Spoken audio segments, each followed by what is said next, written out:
Right. ప్రస్తుతం debate లో join అవుతున్నారు వైఎస్ఆర్ కాంగ్రెస్ పార్టీ జాతీయ అధికార ప్రతినిధి రవిచంద్ర రెడ్డి గారు. రవిచంద్ర రెడ్డి గారు, గుడ్ మార్నింగ్ సార్. సార్ నమస్కారం.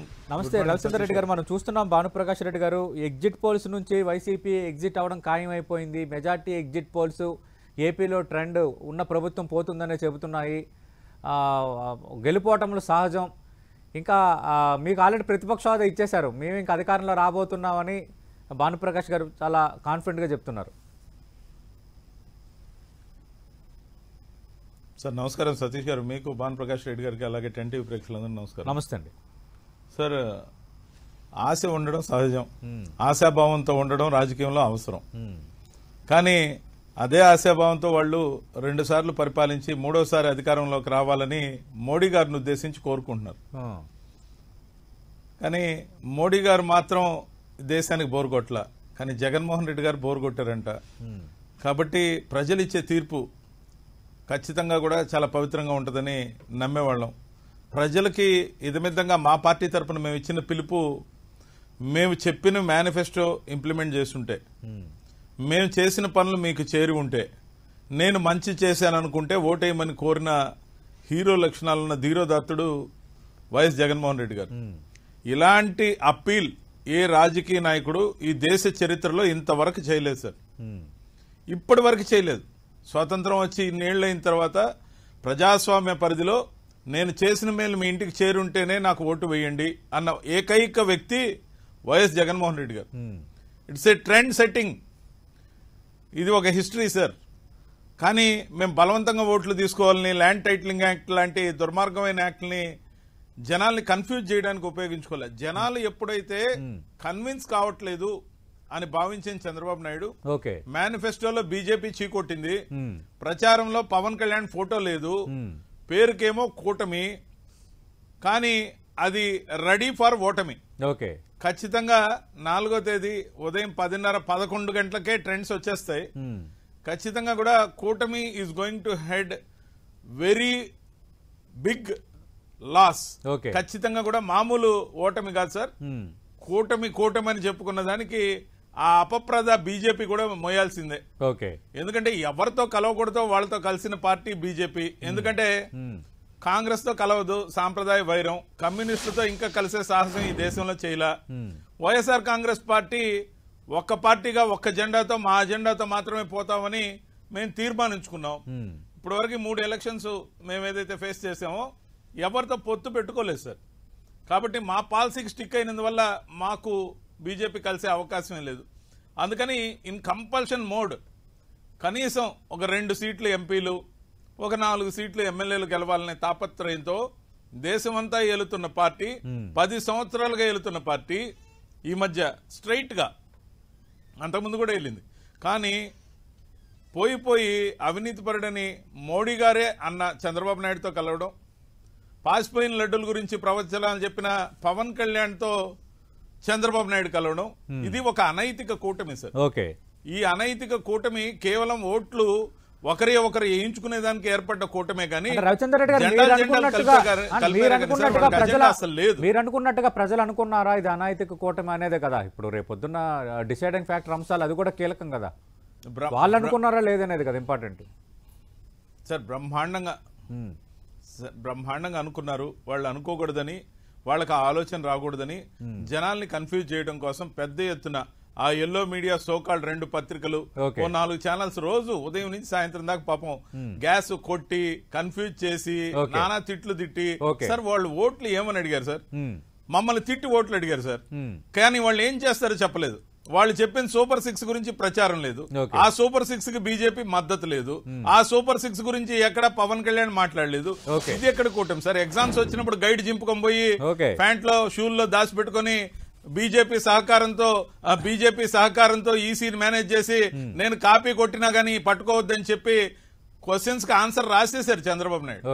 కానీ కర్మ ఏంటంటే 5 సంవత్సరాలు చదువుకున్న మేము, ప్రజలతో ఉన్న మేము సరైన ఆన్సర్స్ రాసాం. వాళ్ళు ఏంటంటే ఒక్క క్వశ్చన్ ఏ క్వశ్చన్ ఎక్కడో తెలియదు కాబట్టి, గైడ్ ఉంది కాబట్టి ఏదో ఒక ఆన్సర్ రాశారు. ఏ క్వశ్చన్ కి ఏ ఆన్సర్ రాయాలో తెలియలా. కాబట్టి అందుకే నాలెడ్జ్ అనేది ఇంపార్టెంట్. ముఖ్యంగా ప్రజలతో కనెక్టింగ్ నాలెడ్జ్ అనేది ఇంపార్టెంట్. ఇక్కడ నాలెడ్జ్ అంటే మ్యానిపులేషన్ నాలెడ్జ్ కాదు, మోసపూరితమైన నాలెడ్జ్ కాదు, వ్యవస్థలను మేనేజ్ చేసే నాలెడ్జ్ కాదు సార్ కావాల్సింది. ప్రజలతో మమేకమైన నాలెడ్జ్ కావాలి, దానికి మనసు ఉండాలి. మనసున్న ప్రభుత్వం వైఎస్ఆర్సీపీ ప్రభుత్వం, వైఎస్ జగన్మోహన్ రెడ్డి గారి ప్రభుత్వం. అందుకే హీరో లాంటి అప్పీల్. ఆయన కన్ఫ్యూజ్ చేసి భయపెట్టి ఇదిగో బూచోడు వస్తున్నాడు మిమ్మల్ని పట్టుకుపోతాడు అన్నట్టుగా ల్యాండ్ టైటిల్ యాక్ట్ ని బూచిగా చూపించారు.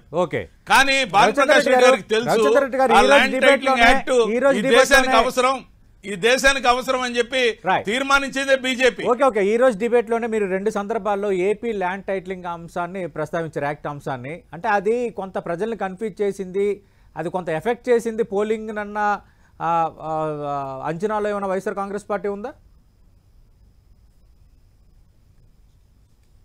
సార్? ఈ దేశానికి ల్యాండ్ టైటిలింగ్ యాక్ట్ అనేది అవసరం.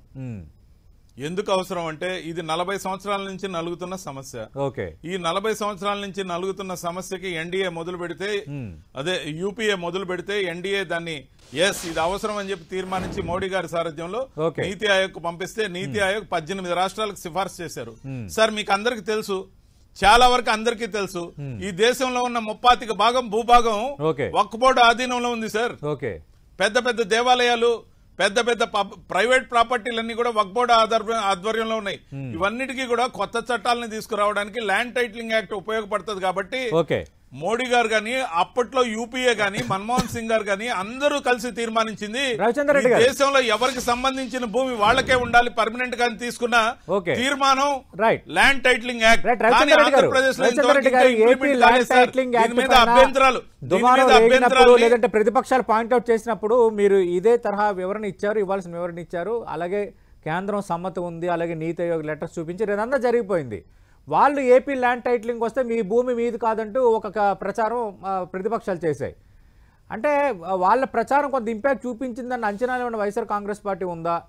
మీరు చెప్పాల్సింది చెప్పారు, వాళ్ళు చెప్పాల్సింది వాళ్ళు చెప్పారు. అంటే ఇది కూడా ఒక కొన్ని పాకెట్స్ లో ఇంపాక్ట్ చూపించింది. ఇది కూడా రేపొద్దున ఒక డిసైడింగ్ ఫ్యాక్టర్ అంశాల్లో ఏపీ ల్యాండ్ టైటిలింగ్ యాక్ట్ కూడా ఉండబోతుందని కొందరు విశ్లేషకులు అంటున్నారు. సార్ తల్లి బిడ్డనెత్తుకుని అప్పుడప్పుడు గోరు ముద్దలు తినిపించేటప్పుడు తినకపోతే అదిగో బూచోడు వస్తున్నాడని చెప్తారు. అప్పుడు 2 ముద్దలు గబగబా తింటారు. కానీ చంద్రబాబు నాయుడు బూచోడునే ప్రధానంగా చూపిస్తే భయంతో ఏడిస్తే ఆ బిడ్డని ఇంట్లోకి తీసుకుపోద్ది తల్లి, రక్షించుకోవాలి కాబట్టి. అదే విధంగా ఓటర్లు ఎవరైతే ఉన్నారో సంక్షేమ పథకాలు గోరు ముద్దలు తిన్నారో ఖచ్చితంగా ఆ గోరు ముద్దలకు దూరం కాకుండా మొత్తం ఓట్లు మాకే వేశారు. 55% కు పైగా ఓట్లు మేము సాధించబోతున్నాం. 151 సీట్లకు పైగా మేము సాధించబోతున్నాం. 22 ఎంపీలు పైగా మేము సాధించబోతున్నాం. మీరు చూస్తారు రేపు బాక్సులు బద్దలవుతాయి. ప్రతిపక్ష హోదా కూడా రాదు చంద్రబాబు నాయుడు గారు. రవిచంద్రరెడ్డి గారు సార్, ఇప్పుడు డబుల్ ఇంజిన్ సర్కార్ అంటున్నారు భానుప్రకాష్ రెడ్డి గారు. ఎన్డీఏ అంటే డబుల్ ఇంజిన్ అంటే స్టేట్ లో కూడా వాళ్ళు ఎన్డీఏగా ఉన్నారు కాబట్టి ఇంజిన్ అనొచ్చు. ఇంజిన్ వాళ్ళదే సార్. దాని డ్రైవర్లుగా ఇద్దరిని పెట్టుకున్నారు. ఒకరిని senior driver Chandrababu Naidu, junior driver వచ్చేసి పవన్ కళ్యాణ్. కానీ పవన్ కళ్యాణ్ కి పెద్ద ఆసక్తి ఉండదు, నువ్వే చేసుకో డ్రైవింగ్ నేనేం చేస్తా అని. ఈయనకేమో ఛాదస్తం, సునామీని కంట్రోల్ చేయటం, కోవిడ్ రాకుండా ఆపటం, ముఖ్యంగా ఇలాంటి ఛాదస్తంతో అత్యుత్సాహంతో ఈ 75 ఏళ్ల వయసులో ఇంకోసారి అధికారం కావాలండి సార్. ఎందుకు కావాలి సార్? 14 సంవత్సరాలు పరిపాలించాడు. రిటైర్మెంట్ ఏజ్ లో ఈయనకి అర్జెంట్ గా ఇంకోసారి అధికారం ఇస్తే కొడుక్కి పదవిని అప్పచెప్పడం కోసం, పార్టీని అప్పచెప్పుకోవడం కోసం తప్ప, లేదంటే చివరి అవకాశంగా ఇస్తే ఆంధ్రప్రదేశ్ లో ఏమైనా అడుగు పొడుగు ఉంటే ఊడ్చుకొని హైదరాబాద్ లో పెట్టుబడి పెట్టుకుందాం, సింగపూర్ లో పెట్టుబడి పెట్టుకుందాం అని కాకుండా ఈయనకి ఎందుకు సార్ పదవి? ముఖ్యంగా ఈయనకి అడిగే అర్హత ఎక్కడుంది? 14 సంవత్సరాలు పరిపాలించిన ఈయన తన గత పరిపాలనలో పలాని అంశాలు తిరిగి తీసుకొస్తా అని చెప్పాడా? ఏవైతే అపరిష్కృతంగా ఉన్న సమస్యల్ని నేను పరిష్కరిస్తున్నానని చెప్పగలిగాడా? మేము అధికారంలోకి వస్తే ఇది చేస్తామని చెప్పగలిగాడా?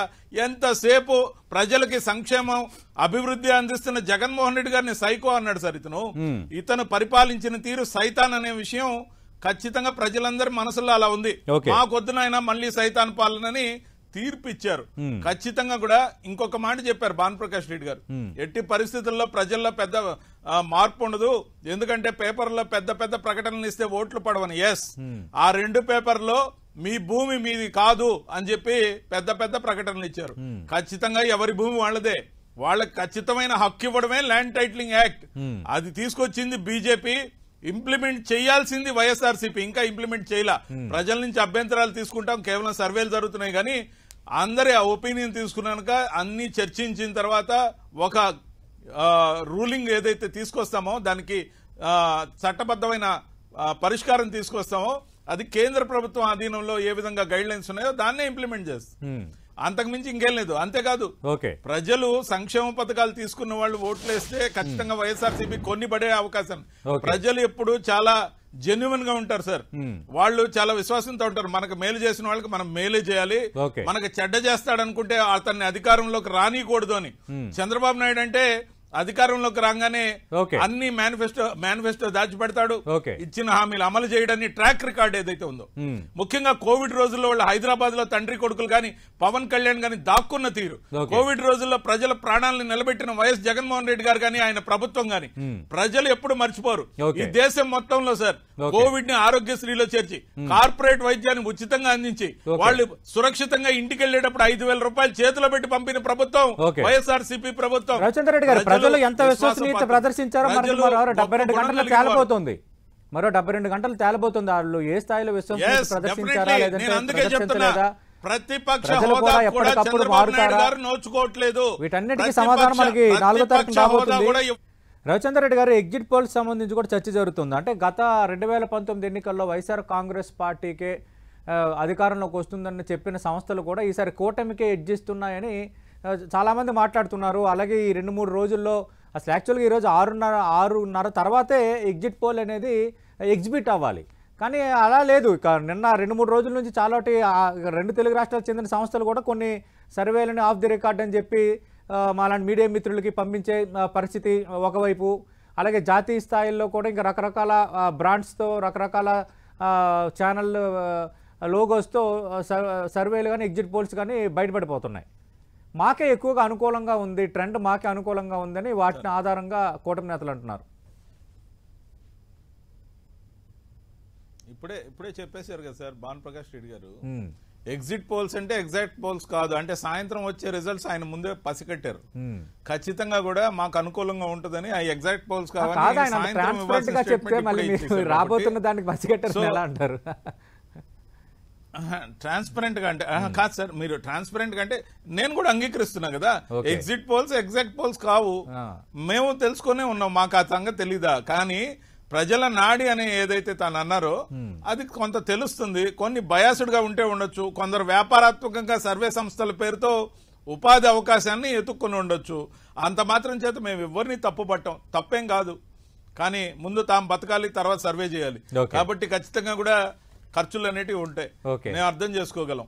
కానీ నేను ఒక్కటే మాట చెప్పేది, ప్రజల తీర్పు 3,22,00,000 మంది లబ్ధిదారులు, మాకు కావాల్సింది పోయినసారి వచ్చిన ఓట్లతో సమానంగా అంటే 1,65,00,000 సార్. మాకు ఈ దేశంలో ఒక ట్రాక్ రికార్డు ఉంది సార్.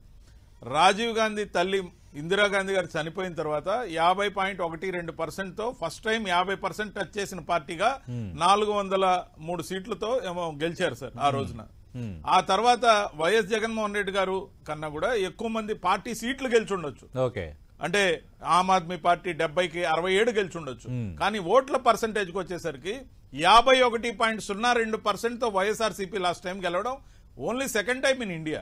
దిస్ టైం దేశం మొత్తం ఇటు చూస్తుందని మేము ఎందుకు చెప్పామంటే, మా నాయకుడు ఎందుకు చెప్పాడంటే 55% + ఓట్లు మేము సాధించాం. వాళ్ళు 37 నుంచి 40కి మధ్యలో పరిమితం అవుతున్నారు.